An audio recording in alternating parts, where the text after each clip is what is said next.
Hello everyone and welcome to this oil painting and chill session of this painting entitled A Book About Me. I do hope you are also all keeping so safe and well.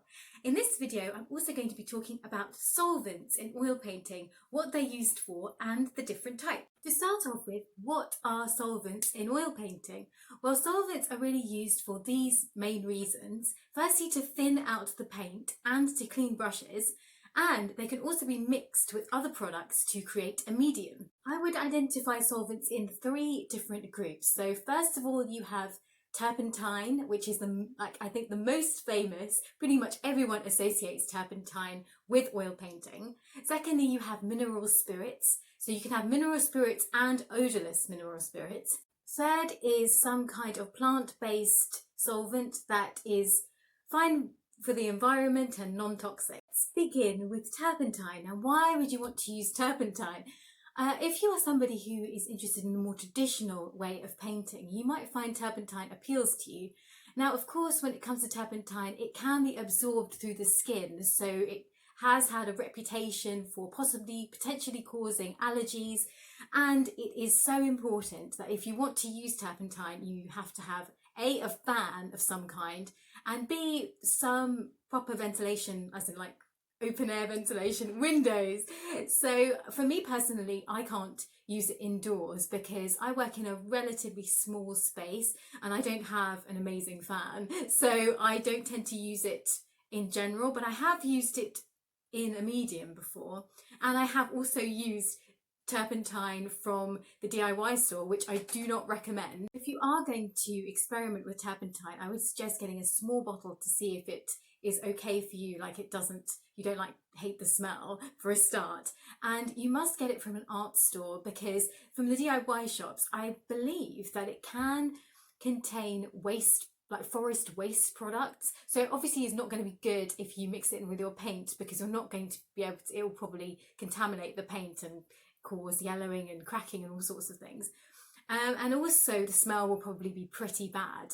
It's supposed to be very colourless. It just sort of resembles water, really, the really good turpentine. If you're worried about the toxicity, then just check the labels of your mediums, because quite a few mediums that you buy pre-made from art stores do contain turpentine. And so just a little warning about that. Next up, we have mineral spirit, which is petroleum distillate, and probably the most popular odorless mineral spirit that you can buy, which is a little bit more expensive, is Gamsol. Probably you've heard that word before. So many artists use it. It's found also in a lot of mediums by Gamblin as well, which I've used, and I have Gamsol as well, and I've used Gamsol too. Again, it is a really amazing, very versatile product, great for thinning out paint, particularly brilliant for underpaintings. It has more of a moderate evaporation. Just be aware again of the safety factor, like you do need to keep your windows open, and any kind of fan, if you have one, keep it going. I would definitely recommend using the odorless mineral spirits over the mineral spirits, even though the mineral spirits are cheaper, but the odorless ones like Gamsol tend to be safer. Finally, we have the plant-based or citrus-based solvents. I've used the Green for Oil by Sennelier, and that's a very good one if you're looking for a non-toxic, safe, studio-safe thinner. I would still keep the windows open after using it though. Quickly now onto the Speedpaint, as my memory card is full. I began this dragon oil painting using Gamblin oil colours, and as you can see, the first layer was a blue and purplish pink tone. However, as I was continuing, I realised that I wanted to create a dragon that had more of an ancient look. So I started to change the colour to a more greeny, sepia, brownish tone, as though it had lived in a forest for years and years. And the story behind this painting was about this boy who was running across the forest, and he was late for his class, and he drops his bag of books on the floor, and he just continues running and makes it to school. And the next day, this dragon who lives in the forest has a wander around and finds these books, and they're all fairy tales because the boy loves reading fairy tales. And he starts to read these books, and he realizes that dragons are seen as fire-breathing and terrifying.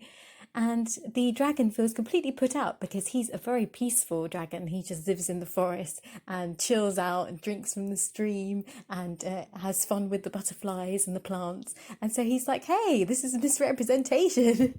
So that's basically the story. And I do have some difficulty in painting dragons. I have painted them many times before, but out of all fantasy artwork, I find them to be the most challenging. I still do challenge myself to paint them because I do think that they look so beautiful and interesting and incredible in art, but they're just a difficult subject matter for me. And so I have to keep pushing myself to actually work out the composition.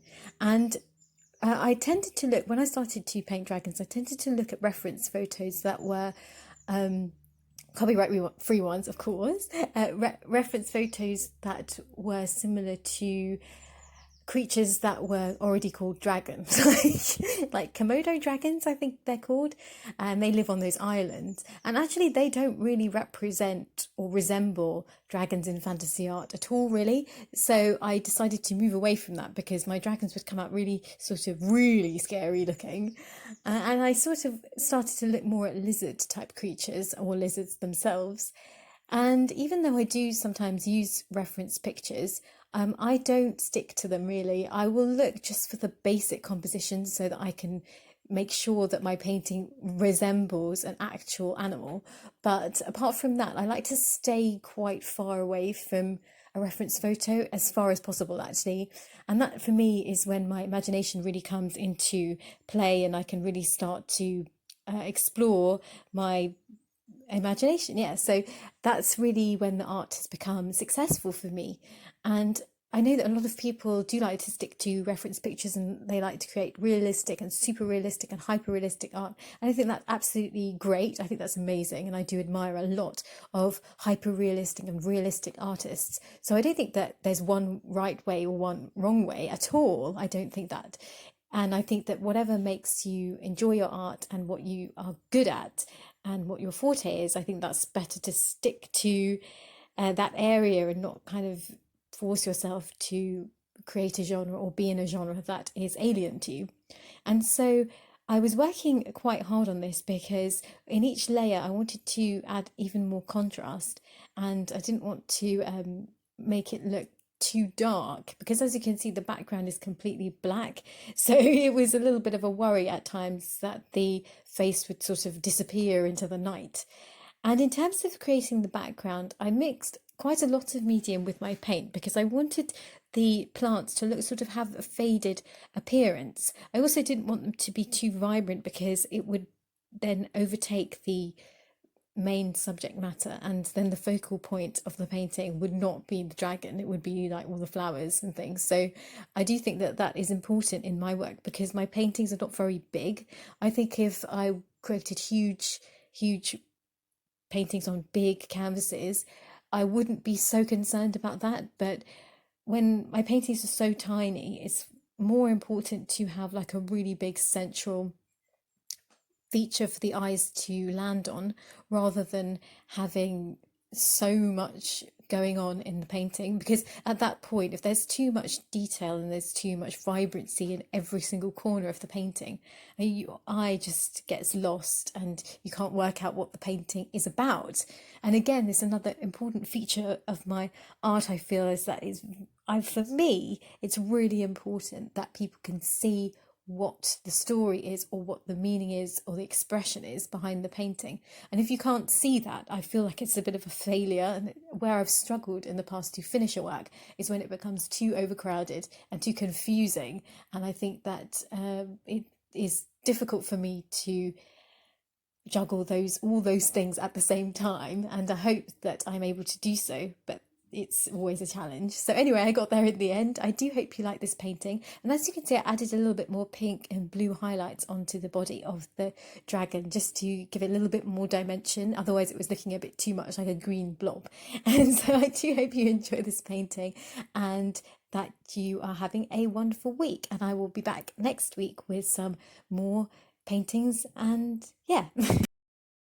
Thank you so much for watching this video. I wanted it to be longer, but my memory card is full. So this is just a quick goodbye. Thank you so much for watching, and I'll see you next week. Take care, guys.